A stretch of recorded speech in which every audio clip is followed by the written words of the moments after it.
Donc Caroline, ce qu'on regarde ici, ce sont les connexions entre le cerveau émotionnel, qui est ici au cœur du cerveau, et le cœur.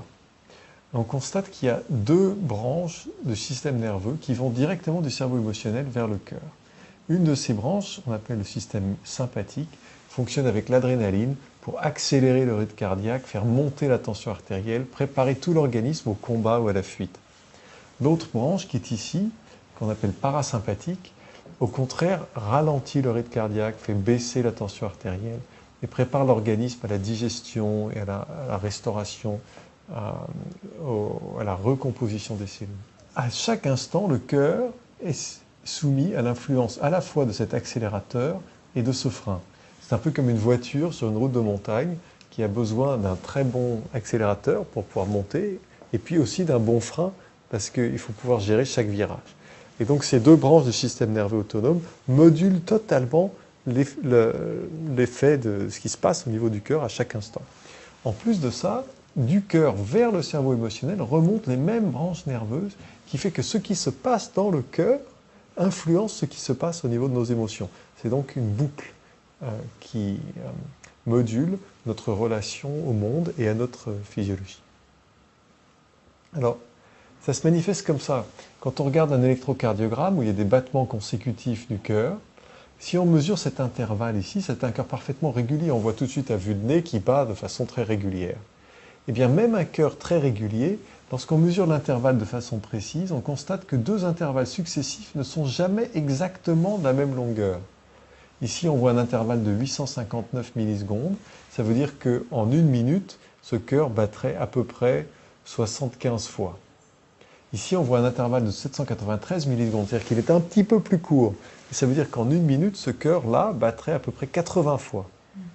Et ici, c'est toujours le même cœur, bien sûr, si on regarde cet intervalle, 726 millisecondes, encore plus court, si ça restait toujours comme ça pendant une minute, ça voudrait dire 85 battements par minute.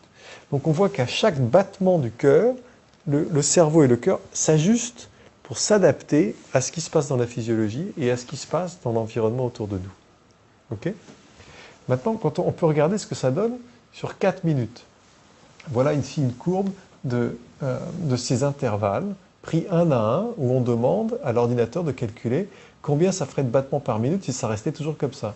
Et pour le premier intervalle, on est à 60 battements par minute, puis le suivant à 65, puis on redescend à 60, on remonte à 65, etc. etc. Et pendant 4 minutes, on voit que les variations peuvent aller jusqu'à 90 battements par minute ou descendre jusqu'à 50 battements par minute.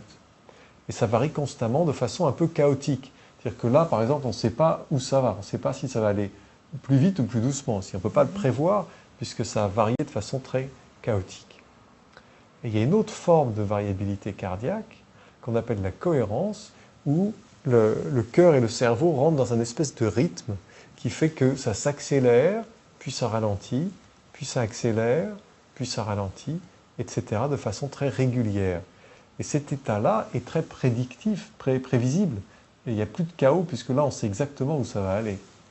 Et il se trouve que cet état de forte variabilité et de cohérence, c'est celui qu'on retrouve lorsqu'on a des émotions positives et qui est un des meilleurs prédicteurs de la résistance au stress. Ça reflète toute la cohérence de la physiologie.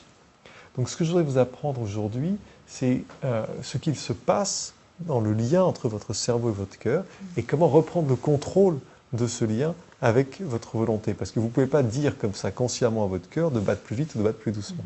Mais vous pouvez apprendre à mieux contrôler ce frein et cet accélérateur pour les rendre beaucoup plus souples et adaptables à tout ce qui se passe dans votre environnement.